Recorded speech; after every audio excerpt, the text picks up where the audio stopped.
কোন দোয়া পড়লে দুনিয়া এবং আখিরাতের সকল চিন্তা দূর হবে? কোন দোয়াটি পড়লে দুনিয়া এবং আখিরাতে সকল দুশ্চিন্তা আমাদের দূর হয়ে যাবে? সেই দোয়াটি কি? যে দোয়াটি নবী করিম সাল্লাল্লাহু আলাইহি সাল্লাম সকাল সন্ধ্যায় তিনি পাঠ করতেন, যে দোয়াটি তাবরানী শরীফে, আবু দাউদ শরীফে এসেছে, সেই দোয়াটি সম্পর্কে আজকে আমরা এই ভিডিও থেকে জানব। তো চলুন আমরা মনোযোগ সহকারে আমাদের এই ভিডিওটি দেখতে থাকুন। প্রিয় দিনী ভাই ও বোনেরা, কাছের এবং দূরের যে যেখান থেকেই আমাদের এই ভিডিওটি দেখছেন, সকলকে জানাই যে এস মুরসালিন টিভির পক্ষ থেকে আন্তরিক সালাম। আসসালামু আলাইকুম ওয়া রাহমাতুল্লাহি ওয়া বারাকাতুহু। সুপ্রিয় দিনদার ভাই ও বোনেরা, আজকে যে দোয়াটি শিখব, এই দোয়াটি খুব গুরুত্বপূর্ণ একটি দোয়া। তো এই দোয়াটি দেখুন, দোয়া বিষয়টা কি, দোয়ার ফজিলত সম্পর্কে কিন্তু বিস্তারিত বললে শেষ হবে না। তো দেখুন, এখানে আল্লাহ সুবহানাহু ওয়া তাআলা ওই বান্দাকে সবচাইতে বেশি ভালোবাসেন। কোন বান্দাকে ভালোবাসেন?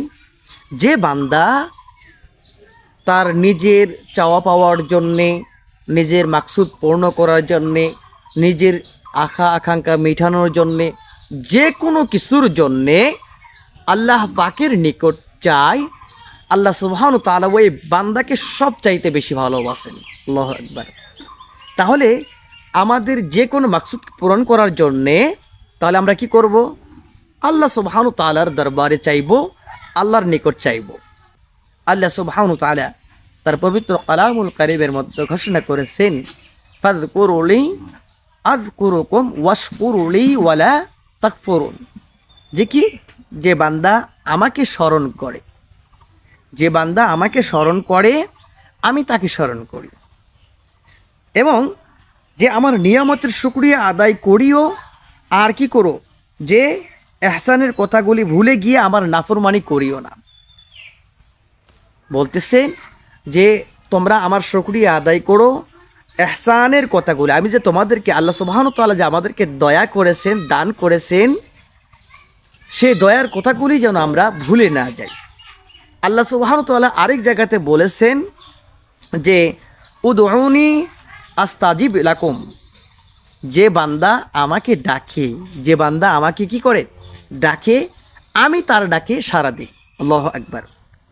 তাহলে এখানে কোনো বান্দা যদি তার মাকসুদকে পূর্ণ করার জন্যে, তার মনের মাকসুদকে পূর্ণ করার জন্যে, বাসনাকে পূর্ণ করার জন্যে আল্লাহ সুবহানাহু ওয়া তাআলাকে ডাকে, আল্লাহ সুবহানাহু ওয়া তাআলা তার ডাকে সাড়া দেন।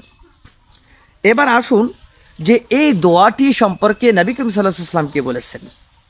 দেখুন, আল্লাহ রাসূল সাল্লাল্লাহু আলাইহি ওয়াসাল্লাম এই দোয়া সম্পর্কে বলেছেন, আদ-দুআউ মুখুল ইবাদ। দোয়া হলো ইবাদতের মগজ। দোয়া কি? দোয়া হলো ইবাদতের মগজ। তো যেমন আমাদের মগজ যদি নষ্ট হয়ে যায়, আমাদের মগজ যদি পচন ধরে যায়, আমাদের মগজ যদি গলিয়ে যায়, আমরা কি বাঁচবো? বাঁচবো না। তো বা আমাদের কোনো দাম আছে? দাম নেই। তো আপনি যে কোনো আমল করতেছেন, নামাজ পড়তেছেন, রোজা করতেছেন, আপনি যাকাত করতেছেন, আপনি যে কোনো আমল করেন না কেন, আমলের পরে অবশ্যই আপনাকে দোয়া করতে হবে। এই জন্যে বলা হয়েছে যে দোয়া হলো ইবাদতের মগজ। এবং শুধু তাই নয়, অন্য জায়গাতে এসেছে এই দোয়া হলো একজন মুমিন বান্দার জন্য অস্ত্রস্বরূপ।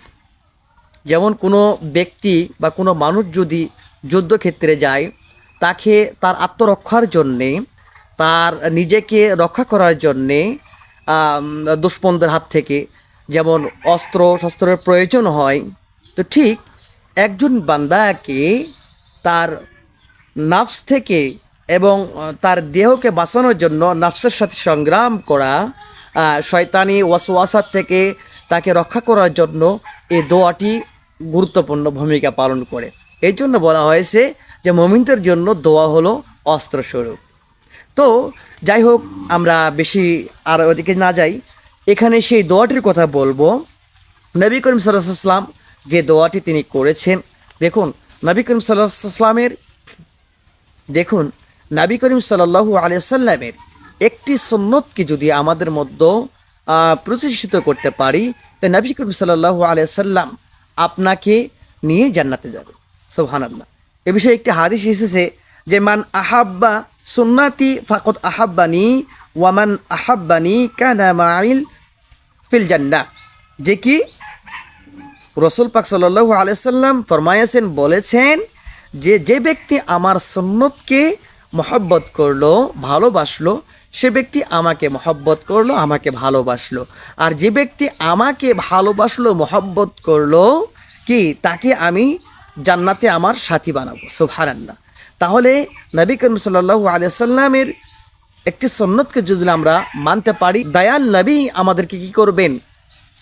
আমাদেরকে জান্নাতে নিয়ে যাবেন।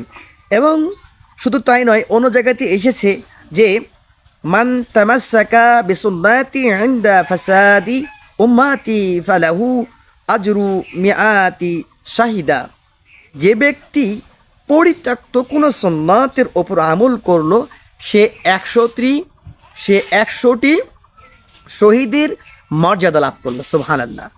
তাহলে আমরা একটি সুন্নতি আমল যদি করতে পারি, আল্লাহ সুবহানাহু ওয়া তাআলা আপনাকে, আমাকে, আপনারা আমার আমল নামায় 100টি শহীদের মর্যাদা আল্লাহ সুবহানাহু ওয়া তাআলা আপনাকে, আমাকে দান করবেন।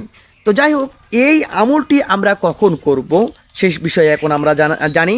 সেটা হলো কি, যে এই দোয়াটি আমরা সকাল সন্ধ্যায় নামাজের পরে 7 বার আমরা এই তাসবিহটির মতন করে এই দোয়াটি আমরা পড়ব। সেই দোয়াটি হলো হাসবি আল্লাহু লা ইলাহা ইল্লা হুয়া আলাইহি তাওয়াক্কালতু ওয়া হুয়া রব্বুল আরশিল আযীম। দোয়াটি কি? দোয়াটি হলো হাসবি আল্লাহু লা ইলাহা ইল্লা হুয়া আলাইহি তাওয়াক্কালতু ওয়া হুয়া রব্বুল আরশিল আযীম। এই দোয়াটি আমরা প্রতিদিন সকালে এবং সন্ধ্যায় এই দোয়াটি আমরা 7 বার করে পাঠ করব। আল্লাহ সুবহানাহু ওয়া তাআলা আপনাকে, আমাকে এই দোয়ার ওপর আমল করার তৌফিক দান করুক। আল্লাহুম্মা আমিন। প্রিয় দিনী ভাই ও বোনেরা, আমাদের এই ভিডিওটি যদি ভালো লেগে থাকে, অবশ্যই আমাদের ভিডিওটিতে একটি লাইক করবেন, একটি কমেন্ট করবেন এবং শেয়ার করে অন্যকে দেখার মতন সুযোগ করে দিবেন। ভালো থাকবেন, সুস্থ থাকবেন। দেখা হবে অন্য একটি ভিডিও নিয়ে। আসসালামু আলাইকুম ওয়া রাহমাতুল্লাহি ওয়া বারাকাতুহু।